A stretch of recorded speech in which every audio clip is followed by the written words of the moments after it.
नमस्कार, सुस्वागतम, वेलकम, अभिनंदन। मैं हूं आपके साथ आपकी अपनी होस्ट सिंधु डॉक्टर वाय राखी। आप सभी का स्वागत अभिनंदन करती हूँ। हैप्पी दिवाली। दिवाली की बहुत बहुत शुभकामनाएं। आपके घर में, आपके परिवार में, आपके संसार में दिवाली ओए होए मान सम्मान प्रतिष्ठा और यश बनाने वाली। आज अपने इस छोटे से कार्यक्रम में हम बात करेंगे छोटी दिवाली की। नरक चतुर्दशी भी इसे कहा जाता है। आज हम इस वीडियो में आपसे बात करेंगे कि छोटी दिवाली क्यों कहा जाता है, इसे छोटी दिवाली। आखिर क्या करना चाहिए, इसके भी कोई महा उपाय होते हैं। कैसे हम छोटी दिवाली मनाते हैं, बचपन से हम सुनते आ रहे हैं। और दिवाली बड़ी एक्साइटेड होती है, घर बड़ा सुंदर होता है, शॉपिंग का मन होता है और घर में लोगों का आने जाने का तांता लगा रहता है, आनंद की अनुभूति प्राप्त होती है। आप सबको, मेरे संसार को, मेरे इस परिवार को दिवाली की बहुत सारी शुभकामनाएं। कार्यक्रम की शुरुआत बिलीव इन करना। ओए होए, सुबह की राम राम। खूब खुश रहें। छोटी सी दिवाली से जो हमारे घर में दिवाली का कार्यक्रम, जो त्योहार शुरू होता है ना, वो एक्चुअली रमा एकादशी से ही हो जाते हैं। हिंदुओं का सबसे बड़ा त्योहार है दिवाली, जिसमें एक छोटी दिवाली, एक बड़ी दिवाली के नाम से जाना जाता है। मैं आपको कहती हूँ, दिवाली जो है वो दीपों का उत्सव है। दिवाली जिसपे दीप ही दीप जलाए जाए, जो कि पूरे 5 दिन तक मनाया जाता है, जो कि धनतेरस, नरक चतुर्दशी, छोटी दिवाली, गोवर्धन और भाई दूज के पर्व से मनाया जाता है। लेकिन आप इसे रमा एकादशी से मनाएं, क्योंकि पहले हम भगवान विष्णु की पूजा शुरू करते हैं।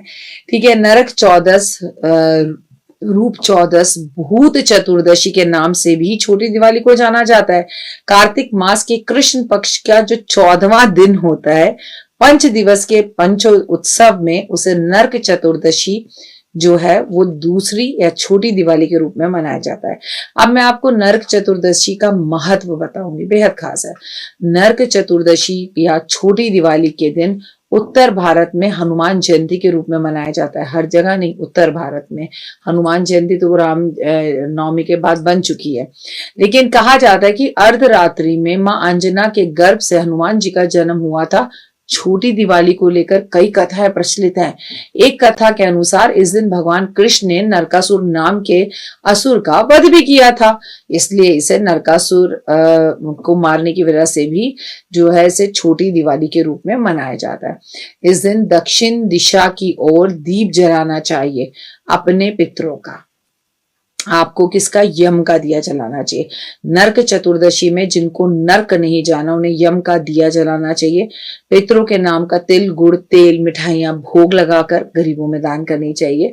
छोटी दिवाली वाले दिन गरीबों जो जितने भी ज्यादा जरूरतमंद लोग हैं उनको आप वितरण करें। गरीब तो कौन होता है, हम इंसान ही सबसे बड़े गरीब हैं। छोटी दिवाली वाले दिन आपको अपने घर में जो धनतेरस पे झाड़ू खरीद कर लाए, उसकी पूजा करनी चाहिए।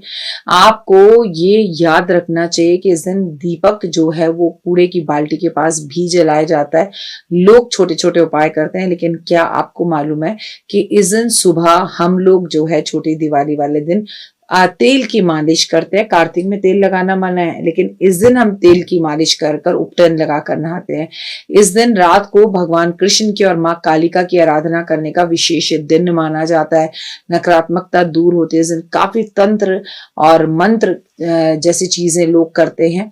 और इस दिन तेल लगाकर स्नान करने से आपका शनि, राहु, केतु सब सही हो जाता है। ये उपाय तो आपको सुबह करना है। एक आपके अंदर सकारात्मकता आती है। और पानी में भी इत्र डालकर नहाना चाहिए। धार्मिक अनुसार इस दिन हनुमान जी की विशेष पूजा की जाती है, जिससे खुशियां मिलती हैं, राम जी का आशीर्वाद मिलता है। इस दिन हनुमान जी के दर्शन जरूर करने चाहिए।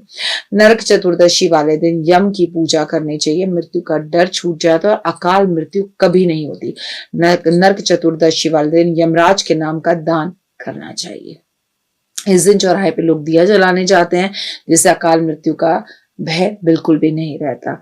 इस दिन घर में लोगों की नजरें उतारी जाती हैं और अच्छी और पॉजिटिव वाइब्रेशन रखी जाती हैं। सबसे बड़ी बात, अपने पितरों के नाम की उनकी मनपसंद चीजें जैसे खीर बनाकर दान की जाती है।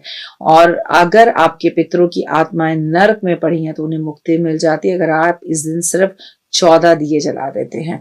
हाँ, इस दिन 14 दिए जलाना छोटी दिवाली वाले दिन और 14 चीजों का दान करना बड़ा ही विशेष महत्व माना जाता है। कहते हैं कि इस दिन पितृ गायत्री का 14 माला जाप ही ब्राह्मण से अपने पितरों के लिए आप करा दें तो बड़े कष्ट आपके दूर हो जाते हैं और जीवन के अंदर सुख वैभव आता है। पहला दिया आपको जो है 14 दिए जो आप जलाएंगे, पहला दिया आप घर के बाहर दक्षिण की ओर जलाएं, उसका मुख जो है कूड़े के ढेर की तरफ करें। दूसरा, सुनसान देवालय में, ऐसी जगह जहां कोई आता जाता नहीं, उस मंदिर में जलाएं, वो घी का जला सकते हैं। तीसरा दिया आपको महालक्ष्मी के आगे अपने घर के मंदिर में जलाना है। चौथा दिया आपको माँ तुलसी के पास जलाना है। पांचवा दिया घर के दरवाजे के बाहर आपको दाएं और बाएं जलाना है, दिया एक ही माना जाएगा। छठा दिया आपको पेड़ के नीचे, जैसे पीपल का पेड़, जैसे शम्मी का पेड़, जैसे बरगद का पेड़। सातवां दिया आपको फिर से जो है अपने घर के आसपास के मंदिर में। आठवां दिया आपको जलाना है कुएं के पास और आपको 9वां दिया घर के बाथरूम में जलाना है। 10वां दिया आपको घर की छत पे जलाना है। 11वां दिया आपको ऐसी जगह पर जलाना है शमशान घाट के पास या किसी नकारात्मक चीजों के पास। 13वां दिया आपको बरगद के पेड़ पर जलाना है और चौथा दिया जो है आपको अपनी रसोई में जलाना है। अब जो मैंने आपको एक दिया बोला कि शमशान घाट के पास, अगर वो ना जला पाए तो उसे चौराहे पे जाके जला दे, it is more than enough. और आपको कहीं जाने की जरूरत नहीं है। आप 14 के 14 दिए एक साथ दक्षिण की तरफ मुंह कर सरसों के तेल के जला दीजिए, it is more than enough. फिलहाल दीजिए इजाजत, अपना अपनों करके खास ख्याल। 2 मिनट का उपाय, जिंदगी बदल जाए। पर याद रखिएगा इस बार दिवाली को लेके बहुत कंफ्यूजन है। एक बार है दिवाली, 2 बार है दिवाली, कब है धनतेरस। तो 2 मिनट के उपाय में मैं आपके साथ ये सारी वीडियो शेयर करूंगी कि हम कब बनाए दिवाली। लेकिन अभी तो बस आप ये समझिए कि इस वीडियो में मैं आपसे छोटी दिवाली के बारे में बोल रही हूँ। पश्चिम बंगाल में इस दिन भूत चतुर्दशी के नाम से मनाया जाता है। इस दिन पितरों की आत्मा पृथ्वी पर आती है और इसी तरह तमिलनाडु में इस दिन को नुम्बू नाम के व्रत भी रखा जाता है, जिसमें महादेवी लक्ष्मी की पूजा की जाती है। छोटी दिवाली को धूमधाम से मनाएं और इसे छोटे में ना ले, और जो उपाय मैंने आपको बताए उसे मन से करें और अपने जीवन में फर्क देखें। तो फिलहाल मुझे दीजिए इजाजत, लेकिन आप सभी को दिवाली की ढेरों ढेर शुभकामनाएं।